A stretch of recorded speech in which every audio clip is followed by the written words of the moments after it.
আছে উল্লেখযোগ্য।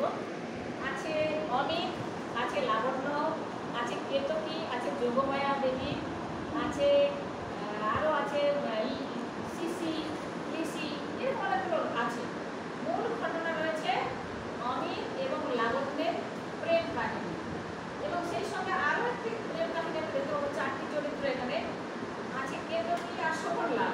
কিন্তু শোভনলালের সঙ্গে কেতকীর প্রেম নয়, প্রেমটা হচ্ছে লাবণ্য শোভনলাল এবং লাবণ্য অমিত, আবার অমিত কেতকী।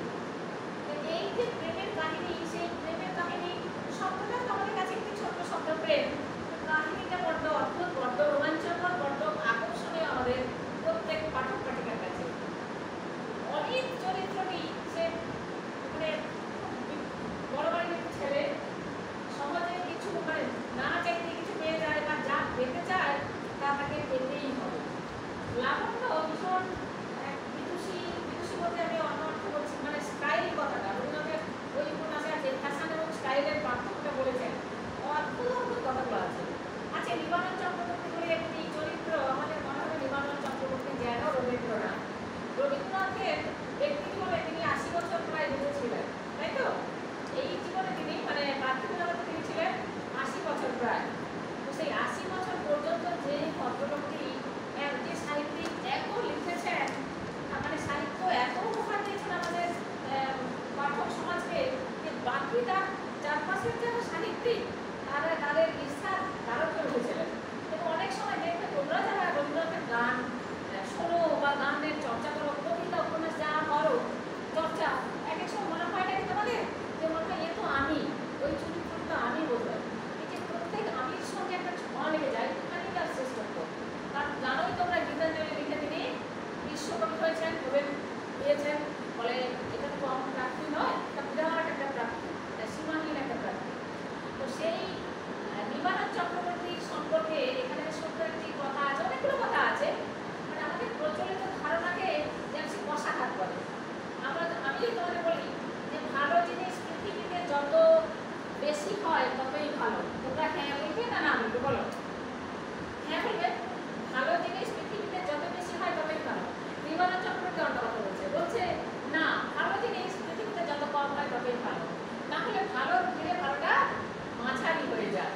আমাদের যখন ইচ্ছে করে আম খাবো, অনেক আম খেলাম, তারপরে যখন মনে হয় আরো ভালো কিছু, তখন আমরা বলবো না যে আমের দরও কিছু আনো, আমরা তখন আমরার খোঁজ নেবো। মাঝে মাঝে আমাদের আমরাটাও ভালো লাগে। এই যে ব্যাপারটা, মানে একঘেয়েমিটাকে নিবারণ চক্রবর্তী পছন্দ করে না।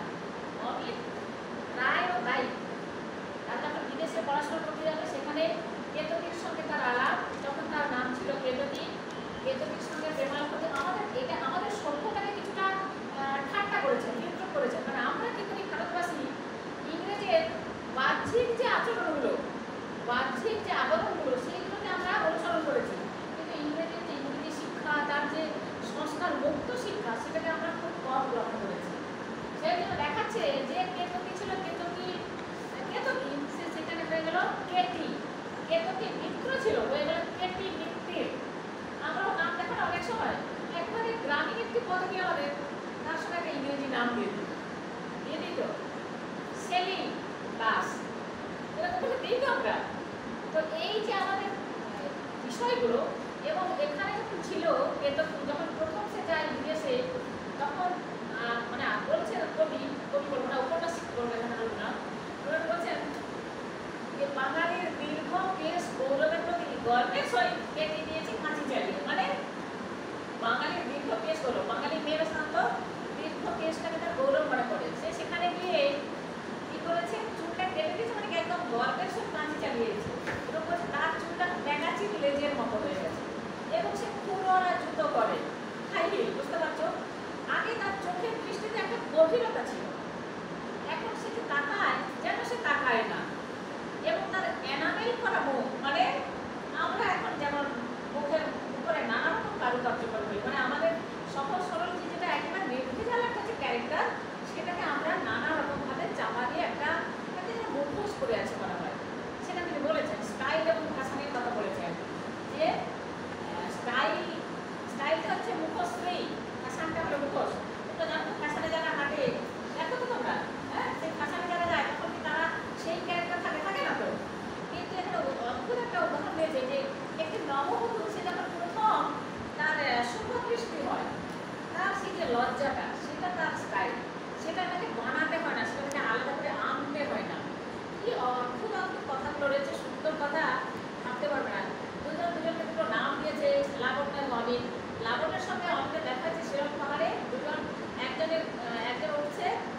বাক্যে মাথা নত করে তার বাড়ি থেকে বেরিয়ে এলো, কিন্তু সে নিজে জানলো না যে কি তার অপরাধ ছিল।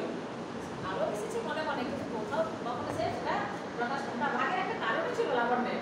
লাবণ্য ভেবেছিল যে শকুন্তলাল বারবার যে ক্লাসে ফার্স্ট হয়ে যায়, লাবণ্য সেকেন্ড হয়ে যায়, সেটা আসলে বোধহয় তার বাবা অতিরিক্ত স্নেহ করে শকুন্তলাল। এইরকম নানা রকম আমাদের লেডিস সাইকোলজি কাজ করে, সেইভাবে ভেবেছিল।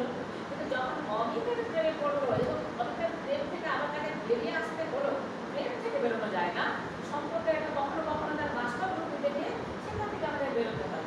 বেরোতে গিয়ে তখন বুঝলো যে প্রেম মানে কত অচেনা, কত রহস্যময় একটা বিষয়, কত উর্বর, কত মূল্যবান একটা কথা সে বুঝতে পারলো। তখনই শকুন্তলালের সাথে পরে দেখা হবে। শেষে দেখা যে অমিতের সঙ্গে বিয়ে হয়েছে কেতকী, শকুন্তলালের সঙ্গে বিয়ে হয়েছে লাবণ্যের। মানে একটা সমাধানটা অদ্ভুত সুন্দর। এর মাঝের যে জার্নিটা, মাঝের যে যাত্রাপথটা, সেটা কিন্তু বড্ড সুন্দর, খুব সুন্দর। মানে অমিতের সঙ্গে লাবণ্যের যখন প্রেম হলো, আমার সাথে হয়তো প্রেমে পড়লে আমরা বিভিন্ন নামে ডাকি, একটা নিজস্ব নাম, সেই নামটা ভগ্নাংশ করতে চাই না। এখানেও তাই, লাবণ্যকে ডাকবে অমিত কন্যা বলে, আর লাবণ্য তাকে ডাকবে অমিতকে মিতা বলে। কেবল কন্যা তুমি অনন্যা, আপন স্বরূপে আপনে কন্যা। আর সে বলবে অমিতকে বলবে মিতা, তমস্বী মম জীবন, তমস্বী মম ভূষণ, তমস্বী মম নব জলধি রত্ন। অসাধারণ সুন্দর একটি উপন্যাস, অসাধারণ একটি গানও হবে। কেতকীকে আর কি করিয়েছিল কে? অমিত। সেই যখন পড়াশোনা করতে গেছে বিদেশে, যখন কেতকী সে জানলো যে না, আমি তার আর নেই জগতে, আর এখন তার জগৎ জুড়ে আছে লাবণ্য, সে তখন তার আংটিটা খুলে রেখে যাবে।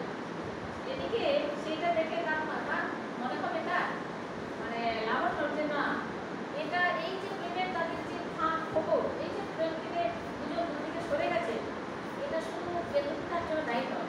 মানে অমিত বলছে আমি যে কেতকীকে চিনতাম, সেই কেতকী আর আজকে কেতকী এক নয়। তো তাকে লাবণ্য বোঝাচ্ছে হ্যাঁ এক নয়, কিন্তু সেই কেতকী আজকে যে প্রেমিককে হয়েছে, এ তোমার অনাদরে করা, তুমি তাকে কোথাও না কোথাও অনাদর করেছো বলে সে এতটা সরে গেছে। বুঝতে পারছো কি অসাধারণ অসাধারণ অনুভব। তারপরে যখন বলবে, দুজনের যখন আলাদা আলাদা করে সম্পর্কের একটা একটা সুন্দর সমাধান দেখাবেন উপন্যাসে, এরকম সরে যাওয়া যায় না। বাহ্যিক জগতে হয়তো আমরা সমাধান করে নিই, সত্যিকার সমাধান হয় যে আমরা বলতে পারবো প্রেম আজকে তোমার সঙ্গে কেটে যায় না, আজকে তোমার সঙ্গে জুড়বো, এরকম জুড়ে যায় না। তার অনুরণন, তার অনুকরণ, তার রেস কিন্তু আমাদের চলতেই থাকে। সেই প্রেমটা কিন্তু আমাদের কাছে একটা, আমাদের জীবন পথে চলার একটা বড় একটা আশ্রয়, বড় একটা উপাদান হয়ে ওঠে।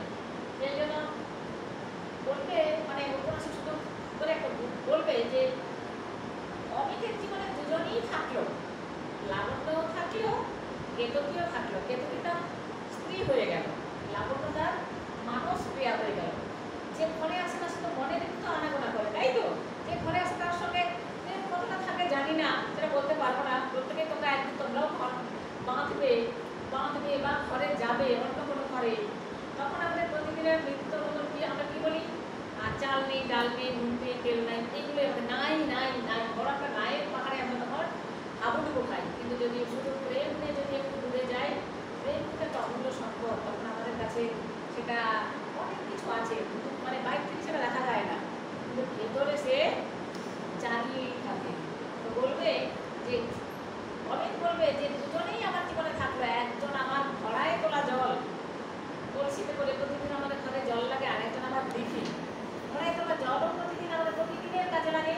আর যে আমার দিঘি হয়ে থাকলো তাকে ঘরে আনা যায় না, দিঘি ঘরে আনা যায় যায় না তো, কিন্তু আমার মনটাকে সাঁতার দেবে, তাই তো?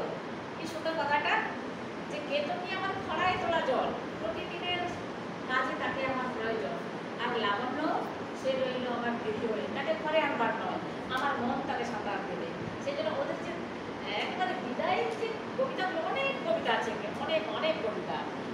চুপিয়া যেও তুমি আমার গণভূমি, দক্ষিণ সাগরের সমীরণ, যে শুভক্ষণে মম আসিবে প্রিয়তম, ডাকিবে নাম ধরে অকারণ। কিংবা আরও আছে, ছাদের উপরে কবিও নীরবে ওগো দক্ষিণ হাওয়া, প্রেয়সীর সাথে যে নিমেষে হবে চারি চোখ পেতে যাওয়া। দুজন কল্পনায় দুটো বাড়ি কল্পনা করেছে, গঙ্গার এপারে একজনের বাড়ি থাকবে আর একটা থাকবে ওপারে, তারা কখন দেখা করবে, দুজনের সঙ্গে কোন সময় দেখা করবে, মানে একদম এমনভাবে তারা তাদের প্রেমের পরিণতিটাকে এমনভাবে তারা ভেবেছে যে সেই পরিণতি যেন আমাদের প্রতিদিনের চেনা যে সংসার তার সঙ্গে যেন মেল না, ভীষণ রোমান্টিক। আর একেবারেই আছে শেষে যেটা কি বলবে যে বিভক্ত বিদায়, সে বড় একটা কবিতা, মোর লাগি করিও না শোক, আমার রয়েছে কর্ম, আমার রয়েছে বিশ্বলোক, মোর পাত্র লিপ্ত হয় নাই, শূন্যের করিব পূর্ণ, এই ব্রত করিব সবাই, উৎকণ্ঠ আমার লাগি যদি কেহ প্রতীক্ষিয়া থাকে, সেই পূর্ণ করিবে আমাকে। তাহলে আমরাও কিন্তু সমস্ত প্রেমে অপেক্ষা থাকে, প্রতীক্ষা থাকে। প্রেম মানে এই নয় যে আজ আমি প্রেমে পড়েছি কাল আমার সব চাই, হ্যাঁ আমার মন বলে চাই চাই চাই তো, কিন্তু কোথাও নাই পাই।